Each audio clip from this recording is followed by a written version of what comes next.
some kind of a mean guy who say that. But you know, St. Paul in the Bible uses that word, anathema, which means accursed. Or if anyone makes idols of men, recipient, birds, reptiles, and a golden calf in the Old Testament, we anathematize them. Just as the Holy Fathers pulled down the temples and altars of the demons.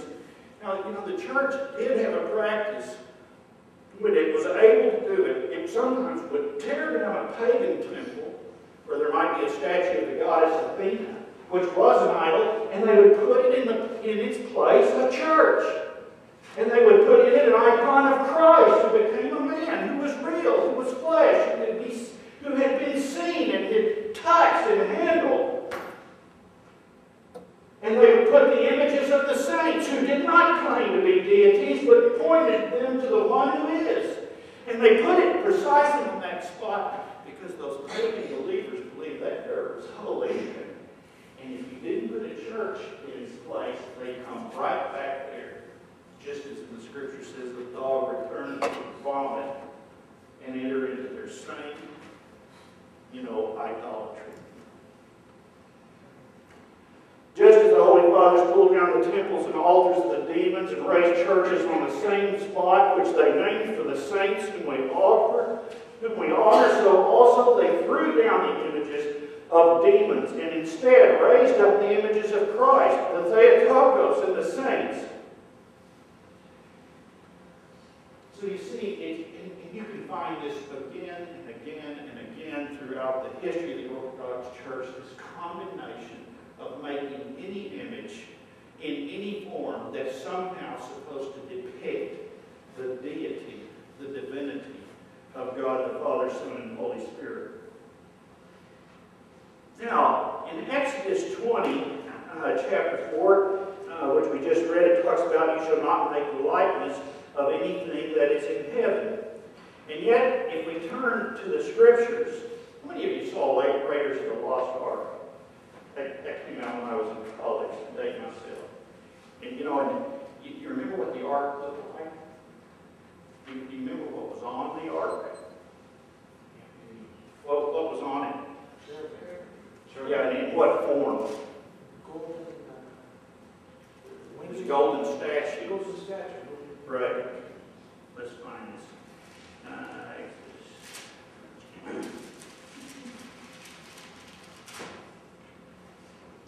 And you shall make a mercy seat of pure gold. This is all part of the making of the arks, 2.5 cubits long, 1.5 cubits wide. And you shall make 2 cherubim. Now, who's talking here? God. You shall make 2 cherubim of gold.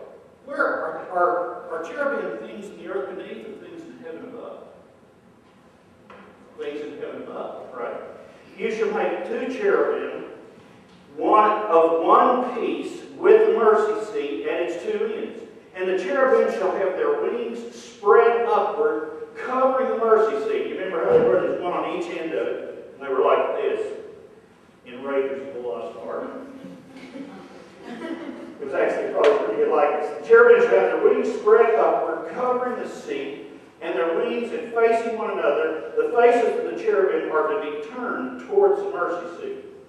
So, kind of looking downward on it is how they were depicted in that movie. Now, God just said, don't make a graven image of anything in heaven. Didn't he? And then right here, 5 chapters later, he says, make a graven image of a thing in heaven. But was the cherubim an image of the unseen, immaterial, bodiless, uncontainable God? No, it was an image of the cherubim. He told them what they looked like. And he told them, and actually it says molten gold. It was as graven gets. And furthermore, when they went into that Holy of Holies and that mercy seat, they bowed down before it because it represented the presence of God. It represented heaven. And the cherubim are around the throne of God, and even now constantly singing, holy, holy, holy.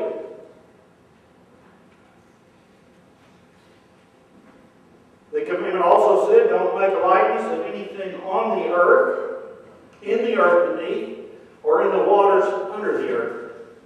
I thought I would read from this, because we just got our Orthodox study Bibles. I don't know if you've seen it, with the Old Testament. So this is quite a momentous document. And there's a little article in here. They have some articles inserted in a lot of study notes about this commandment. He says, perhaps the most striking example of an image made in God's command in the Old Testament is the bronze serpent that God ordered Moses to put on a pole in order to protect the Hebrews bitten by deadly serpents. Now, that was the image in gold of a snake. That's the thing of the earth. God told them to make it. And he told them that if they looked on it, what would happen? They'd be healed. Now, if in the commandment he says, don't make a graven image of anything in the earth, and he turns right around and tells them to do that, that commandment must mean something different than everybody's saying it's meaning. And it's clear. It's a condemnation of making idols, things that represent God. This snake was the image of a snake, and nobody thought it was an image of God. As a matter of fact, what does a snake represent in the Old Testament?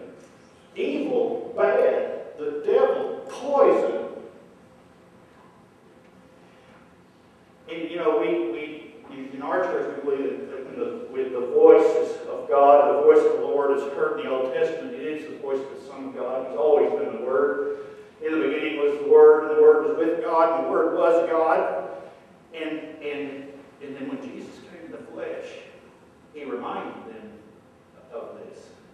And he said, just as the serpent was lifted up in the wilderness, so will the Son of Man be lifted up. And it's if you think about it, it almost gives me the creeps. The Son of Man is going to be lifted up like a snake, like the devil. It does say, Isaiah the prophet, that the Lord, God the Father, laid on him, Jesus, the iniquity of us all. He took on sin. And so when he was lifted up, you know, because of his holiness, he was able to accomplish our salvation. But he also bore the weight of the sin's world, of the world's sin for us men and for our salvation. Let me read on further. Because he goes on, actually, if you go back up here, it says, when King Solomon built the temple, there was a huge basin which they called the sea. Now, it said, don't think of anything beneath the waters of the sea, and yet they built a basin and called it the sea, and it was God that commanded them to build it. And they set 12 statues of oxen to hold it up. That's the thing in the earth. And upon the 10 bases of the sea were cast or engraved lions, oxen, and cherubim. Yet all this, as well as palm trees, the Lord bestowed his blessing upon all these artistic representations, first by filling the new temple with his glory, and then by declaring to Solomon, I have consecrated this house which you have built to put my name there forever. God didn't mind being associated with this sacred art of things in heaven, things in the earth, and things in the sea. So the commandment is misunderstood. And in fact, we lose a great deal when we give up the holy images. Let me read a couple other things from St. John of Damascus. Now the devil, who is the enemy of the truth, I think all Christians would agree with that, and fights against the salvation of mankind, in suggesting that images of corruptible man or birds or beasts or reptiles should be made and worshipped as God, led not only to the Gentiles astray, but also many of the children of Israel. So the devil has used idolatry to lead people astray. Now in these days, it's the time that he wrote this, there were people trying to get rid of icons in the church, in the 700s and that period of time. Now